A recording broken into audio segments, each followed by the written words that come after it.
passé aux États-Unis pour la mort de George Floyd. Tout le monde a suivi les événements qui se sont passés par la suite dans le monde, notamment aussi en France pour le décès d'Adama Traoré. Tout le monde voit ce qui se passe dans les médias, etc. Je pense que vous tous, peut-être, vous avez vu ce qui se passait et voilà, c'est triste. La marche qui a suivi en France contre les violences policières qui a rassemblé des milliers de personnes. On voit tout ça et on se dit, bon, à un moment donné dans la vie, s'il y a tout ça, c'est qu'il y a un vrai problème. Donc déjà, il y a un problème au niveau de l'éducation des gens en France. Et même pas qu'en France, en Afrique aussi. Parce qu'on parle souvent de racisme en France, on parle toujours de oui, les Noirs, on n'est pas ceci, on n'est pas cela. Mais il faut revenir souvent à la base des choses. Moi, j'ai grandi au Gabon, j'étais dans un lycée, je prends toujours, parce que c'est bien beau de parler de ce qui se passe aux États-Unis, hein, mais on ne parle jamais de ce qui se passe en France, et encore moins de ce qui se passe en Afrique. Parce que oui, c'est bien beau de parler de ce qui se passe aux États-Unis, parce que oui, puissance mondiale, etc.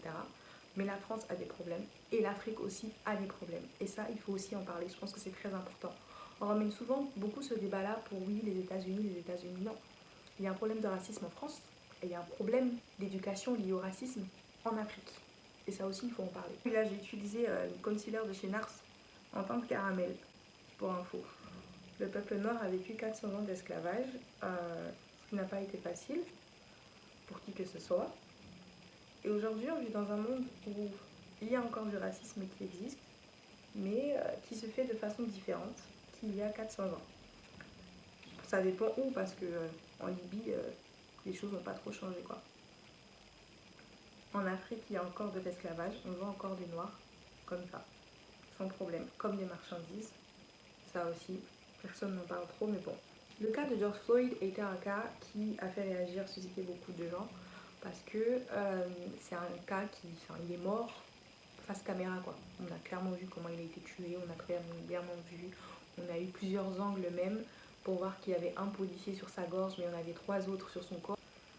Aujourd'hui, quand on fait passer certaines personnes comme, je ne citerai même pas son nom à lui, parce que cet énergumène qui passe à la télé et qui passe sa vie à faire du racisme à la télévision française, ça ne dérange personne, ça ne dérange aucun média. Moi, je parle déjà de la France parce que je vis en France, et je parle de l'Afrique parce que c'est de là où je viens.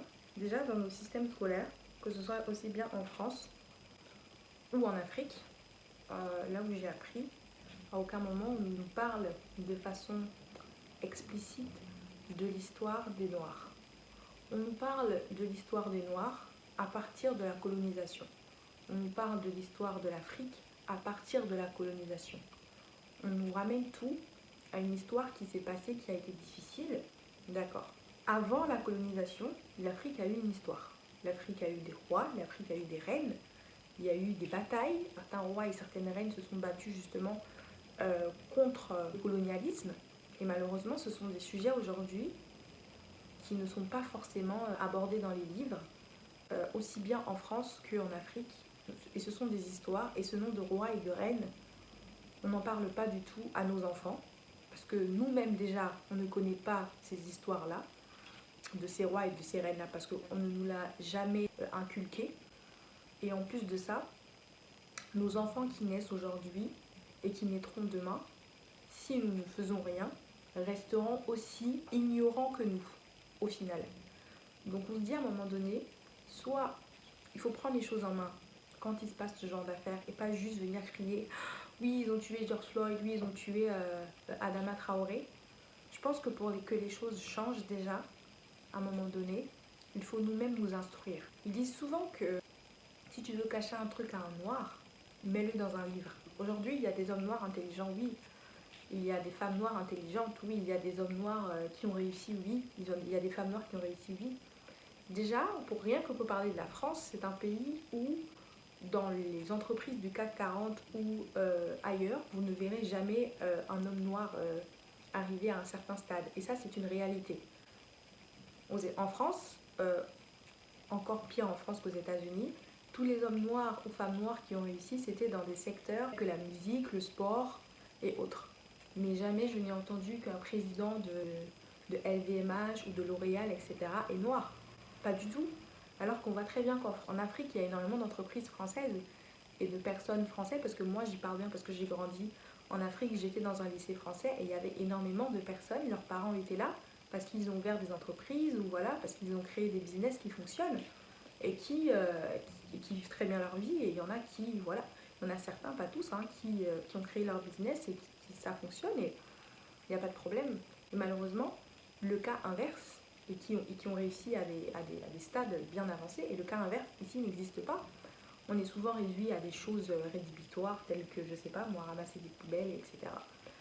Euh, Aujourd'hui, vous voyez aujourd'hui que voilà, rien que le fait que les étudiants étrangers qui vont venir étudier en France à partir de 2021, je pense, ça va se mettre en place, 2020 ou cette rentrée, je ne sais même plus, devront payer des frais de scolarité supérieurs aux étudiants français. Donc déjà, rien que ça montre déjà qu'on ne veut surtout pas que notre communauté devienne de plus en plus instruite, parce que c'est le cas aujourd'hui. On est beaucoup plus instruit que la génération d'avant et celle d'avant. On parle le français, on s'exprime en français, en anglais. Il y a beaucoup d'entre nous qui ne maîtrisons pas nos langues. Donc à un moment donné, il faut se dire que moi je ne suis pas là pour blâmer qui que ce soit ou dire que c'est de la faute de la France.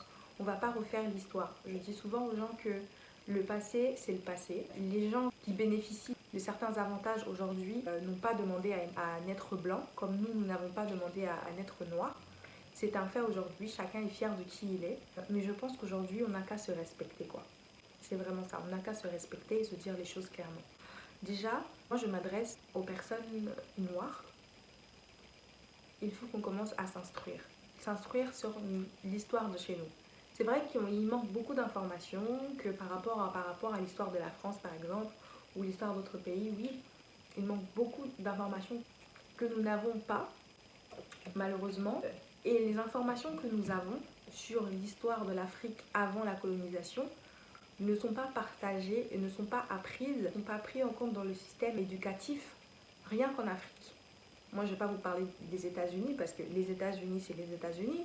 L'Europe, c'est l'Europe, mais rien qu'en Afrique, déjà, ce n'est pas quelque chose qui est fait. Donc déjà, apprendre en Afrique aux jeunes l'histoire de l'Afrique bien avant l'époque de la colonisation. Il faut qu'on apprenne ces histoires-là, de quoi nos peuples vivaient avant cette colonisation, comment ils vivaient, qu'est-ce qui a fait le succès d'empires comme l'Égypte, comme le royaume de Couche, etc., qu'on ne maîtrise pas forcément, qui a fait le système de certains rois au Mali, au Bénin, au Togo, de certaines reines aussi, qui ont fortement, parce que la femme était très importante à cette époque-là aussi, je pense que le changement ne se fera pas à 100% maintenant. Donc il faut déjà que notre génération commence d'abord par s'instruire de ces histoires-là, qu'on commence à connaître un petit peu notre histoire, notre évolution, d'où l'on vient. Que tu sois noir vivant en Afrique ou que tu sois noir vivant en Europe ou que tu sois noir vivant en Asie ou aux États-Unis, en Amérique du Sud, peu importe l'endroit où tu es dans le monde, il faut t'instruire. Il y a Internet aujourd'hui, il y a des informations qui sont mises à disposition de toutes et de tous. Il y a des théories, hein, je dirais des théories de certaines personnes qui disent qu'il y a des informations qui ont été cachées exprès par les Occidentaux pour ne pas qu'on puisse avoir accès à la totalité de...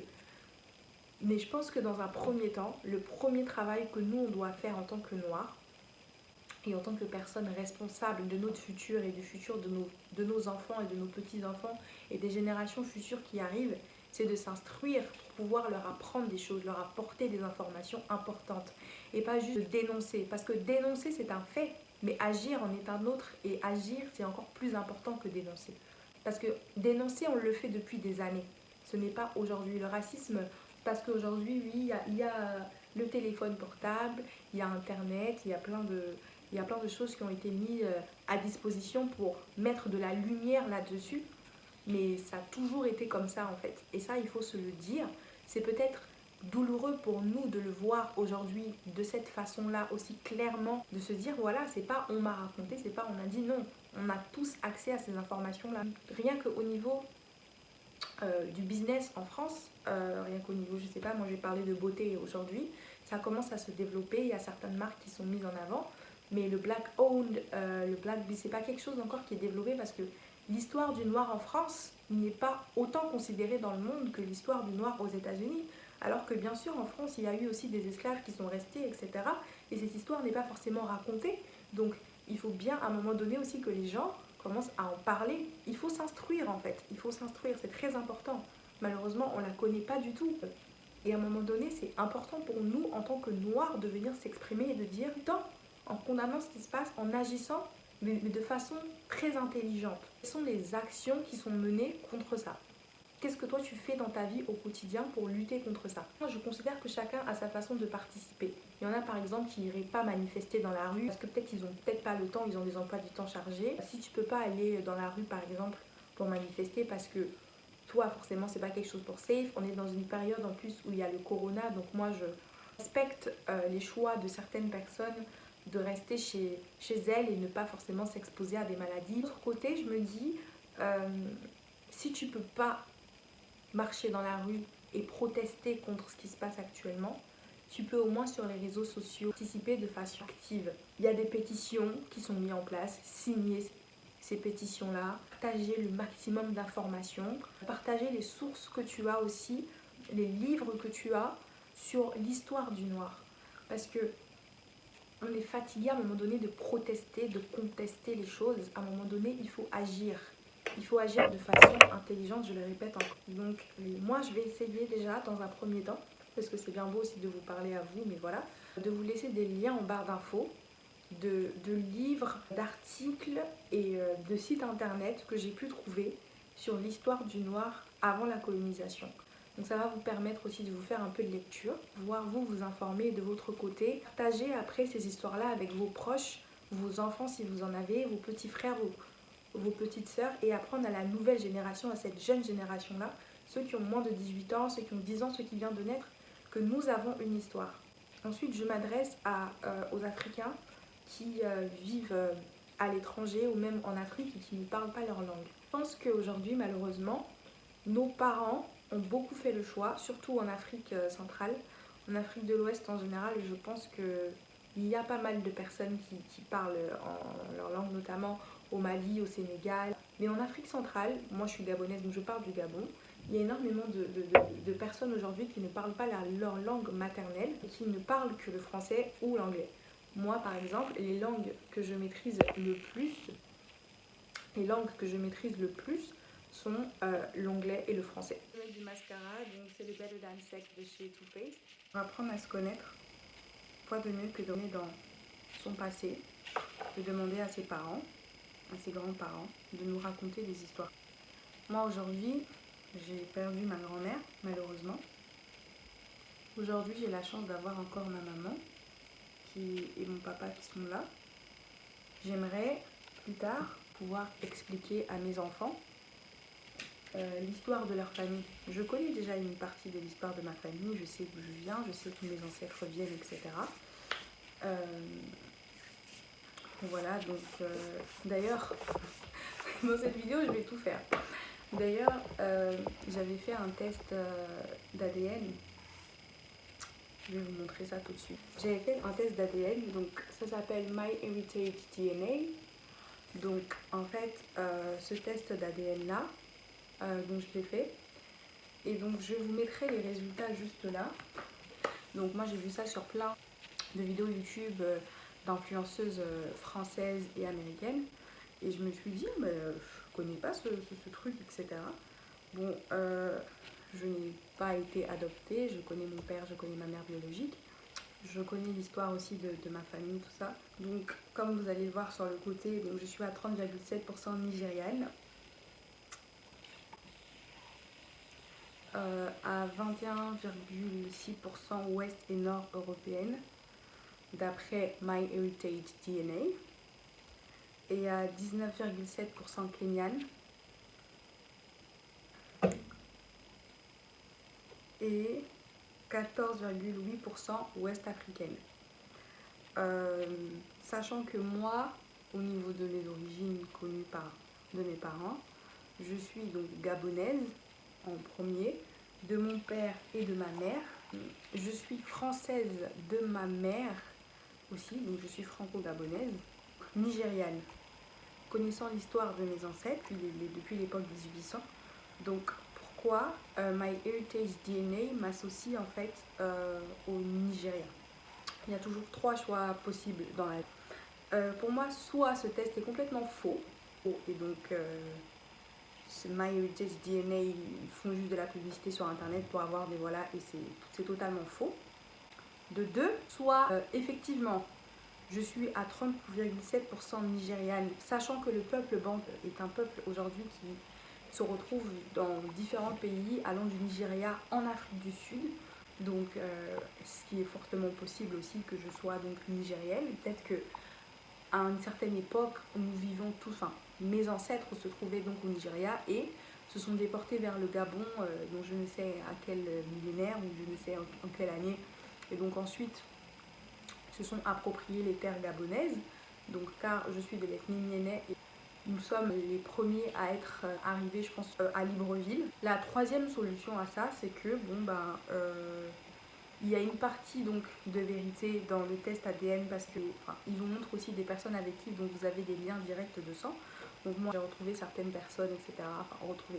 Je savais déjà que j'avais des liens avec certaines personnes, donc des personnes qui font le test et d'autres pas du tout. J'étais surprise avec des Asiates, avec des trucs que je me suis dit 21,6% ouest et nord européenne. Je me suis dit c'est pas si choquant que ça parce que du côté de ma mère, oui j'ai un côté, je suis française, mais en fait mon père, ma grand-mère paternelle, et quand je commence avec des histoires de père, mère, grand-mère, vous allez dire il y a le chien à côté. Ma grand-mère paternelle n'a jamais connu son père malheureusement, et donc selon les informations qu'elle avait, c'était un français. Donc quand on me dit ouest et nord européenne, donc ils mettent la France, l'Allemagne dedans en priorité. Donc c'est ce qui apparaît sur la carte. Ça te confirme peut-être. Donc Kenyane.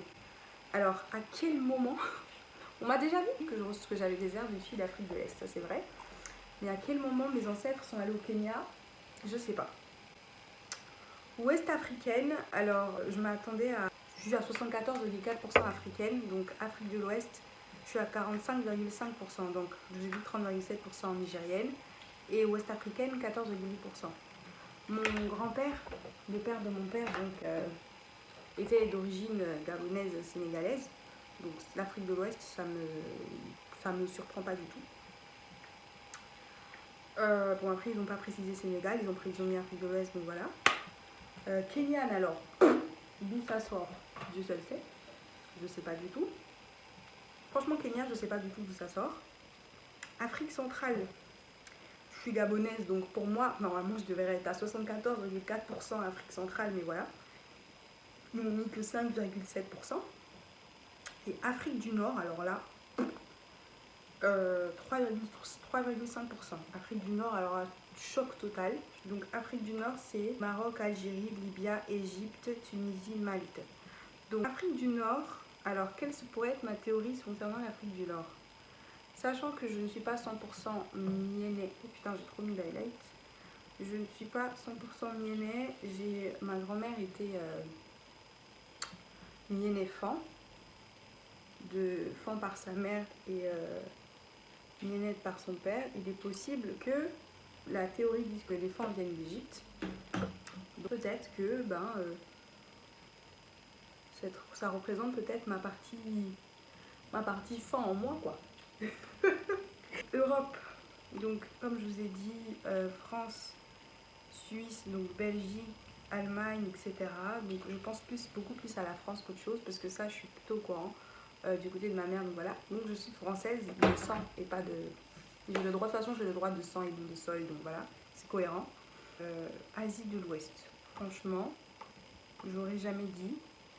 Donc Asie de l'Ouest, c'est Turquie, Syrie, Irak, Iran, un peu Arabie Saoudite, etc. Alors là, j'aurais jamais dit. Quand même 3%. Et Asie de l'Est. Donc Esquimaux, Inuit. Alors Inuit, je sais pas. Je connais juste un chat, le chat de ma cousine qui s'appelle Inuit. Mais alors Inuit, en termes de pays, je sais. Les Inuits, également appelés Esquimaux. Ah, les Esquimaux sont les populations autochtones de l'Arctique en Alaska. Ok, donc j'ai des ancêtres qui viennent de l'Alaska, Canada, Groenland, Sibérie. Ok, donc maintenant on va passer à la chevelure. Ne soyez pas choqués, hein. Donc là, je vais retirer ma barrette. C'est une perruque, comme vous pouvez le voir, que je n'ai pas encore collée. Donc aujourd'hui, on est en mode, j'ai reçu en tant que youtubeuse, bon, déjà, désolée pour ma tête, hein. Donc j'ai reçu en tant que youtubeuse, comme je vous le disais, mon premier produit. Donc merci à la marque Secure Wig, donc de m'avoir envoyé leurs produits. Donc Secure Wig, donc by Keystore. Donc c'est écrit quoi derrière? Merci pour votre commande. Enfin, j'ai pas commandé, mais on m'a envoyé. Voilà, je pense que c'est un carton qu'ils envoient à toutes les personnes. Nous espérons avoir ensoleillé votre journée en cette période. Vous avez aussi la possibilité d'illuminer la journée d'un de vos proches avec une réduction de 25% sur sa commande. Code Soleil 25. À très vite sur Keystore. Suivez-nous sur Keystore sur Instagram. Donc je vous mettrai leur Instagram en barre d'informations et je vous mettrai donc le code qui s'appelle Code Soleil, donc là quelque part et en barre d'infos aussi, qui vous donnera une réduction de 25% en fait sur la commande sur Secure Wig. Donc Secure Wig, c'est une marque en fait d'élastiques. Je ne sais pas si vous voyez en fait les élastiques qui sont sur Instagram en ce moment, qui permettent de sécuriser encore plus nos wigs. Je veux juste faire un petit disclaimer pour dire que effectivement avant ces élastiques là on protégeait déjà nos perruques, donc c'est un élastique qui va encore permettre de plus et de mieux protéger les perruques, parce qu'on sait très bien que avoir un gros élastique derrière c'est bien, mais c'est pas tout le monde qui le fait et c'est pas tout le temps qu'on le fait. Donc c'est pour ça que il y a ce produit là. Donc ça se présente comme ça. Ça vient avec des petits, je sais pas si vous voyez, des petits pics comme ça, etc. Des deux côtés normalement. Donc c'est quelque chose qui est assez transparent. Donc ça se met sous la perruque. Il ne vient pas remplacer un élastique. Donc toutes celles qui ont l'habitude de mettre par exemple des laces frontales comme moi, ça va pas du tout remplacer, ça va pas du tout venir coller quoi que ce soit sur le côté. Ça va permettre à votre perruque de encore mieux tenir, parce que les petits grappis que je vous montrais tout à l'heure vont accrocher la perruque en fait. Vont accrocher les petits trous que vous pouvez trouver, et ça va permettre à votre perruque, si quelqu'un vient vous tirer la tête par derrière par exemple, votre perruque ne s'arrache pas. Donc là par exemple, moi vous voyez sur cette perruque là j'ai des peignes donc, qui sont déjà présents. Et voilà, donc ça permet clairement à votre perruque de mieux tenir. Donc j'enlève ma perruque, comme vous pouvez le voir, mes cheveux c'est la... Donc voilà l'élastique.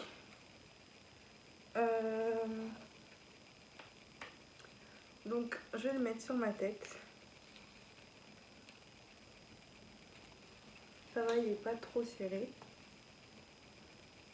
Comme vous voyez, il est assez large, du coup il ira à tout le monde. Donc ça m'aide en même temps à plaquer mes cheveux, vous voyez, vers l'arrière comme ça. Donc je vais le mettre pas tout à fait devant, donc je vais laisser un peu de cheveux devant comme ça, mais quand même au début de ma tête comme ça. Vu qu'il est transparent en fait, et que j'ai peur qu'il se voit sous ma tulle de closure ou de frontale que vous avez, prenez du fond de teint, ou encore mieux, pour vraiment ne pas vous casser la tête avec du fond de teint, je vous conseille de prendre de la poudre. Donc prenez de la poudre que vous appliquez en fait sur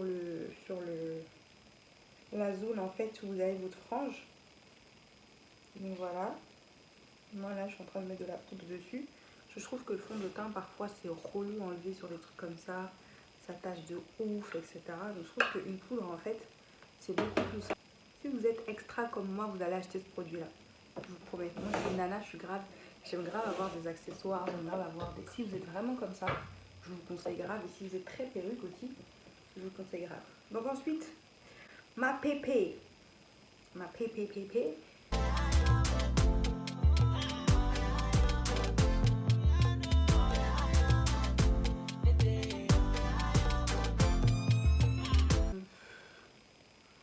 Pour commencer, là, vous voyez que... Attendez. Déjà, rien qu'en la mettant comme ça, Là je sens, déjà ma tête est beaucoup plus, vous voyez, c'est-à-dire que ma perruque est beaucoup plus sécure quoi. Le but de ça, c'est vraiment de sécuriser encore plus votre perruque. Après, je trouve qu'avec les frontales, par exemple, ça va pas non plus sécuriser toute la frontale, quoi. Donc cette partie-là, elle sera pas sécurisée. Cette partie-là, de toute façon, c'est des parties qui cherchent une forme. C'est pas important, mais voilà, il faut toujours les coller. Donc voilà. Mais je pense qu'avec une closure, c'est encore mieux. Parce que la closure, l'élastique, vraiment, elle est sur les extrémités de la closure. Donc voilà, ça vous sécure vraiment bien la closure. Et je vais vous montrer un peu de plus près ce que ça donne. Pour vous montrer en fait que on voit vraiment pas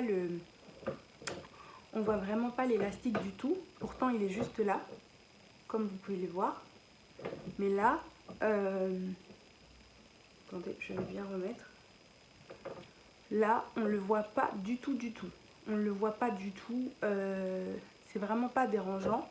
Même ici, si je fais ça, enfin là c'est normal, il est un peu plus en arrière, mais voilà, on ne le voit pas du tout. Ça passe vraiment inaperçu sous votre perruque. Donc voilà, c'est un très bon accessoire, je trouve. Il y a beaucoup de femmes malheureusement qui ont des problèmes pour sécuriser leur wig. Donc moi je vous donne 2 astuces. Premier, un gros élastique. Moi ça dépend, parfois j'en mets des beaucoup plus gros, parfois j'en mets des un peu plus fins, ça dépend de la wig que je porte, etc. Donc là par exemple mon élastique il n'est pas énormément gros, il est un peu fin. Donc voilà. Donc pour vraiment venir sécuriser encore plus ma wig, parce que mon élastique n'est pas gros, donc il y a des risques, je mets ça. C'est-à-dire que j'ai pas bien testé le produit au Wawawa. Je vais vous montrer que je vais secouer ma tête comme ça. Donc là j'ai fait le test ultime. Hein. Le test ultime de la wig, c'est ça. Si je peux pas danser avec ma wig, c'est mort. Genre pour moi c'est hyper important, donc voilà. Me voilà après avoir coller ma wig, parce que oui j'ai collé sur les côtés parce que c'est une frontale. Donc n'oubliez surtout pas d'aller donc sur le site de Secure Wig, vous allez voir ce qu'ils proposent, franchement c'est bien. Pour celles qui portent des perruques comme moi, n'hésitez surtout pas, si vous êtes une go extra et que vous aimez être too much, parce que moi oui, toujours plus c'est mon deuxième prénom, n'hésitez surtout pas à aller sur le site de Secure Wig pour trouver toutes les informations concernant Secure Wig, leur page Instagram et tout. Je vous les mets en barre d'infos. S'il y a des marques aussi qui passent par là, de mes consoeurs et confrères abonnés qui sont intéressés et qui aimeraient par exemple que je teste avec ma petite communauté d'à peine 50 personnes là. Je vais tester ça sans problème. Et voilà. Donc, allez dire à vos amis, vos cousins, vos cousines, vos soeurs et frères de vous abonner s'il vous plaît. Abonnez-vous, partagez. Et n'oubliez pas d'activer la cloche de notification hein, pour recevoir en fait une notification à chaque fois que je posterai une vidéo parce que oui, je reviens en force. Là,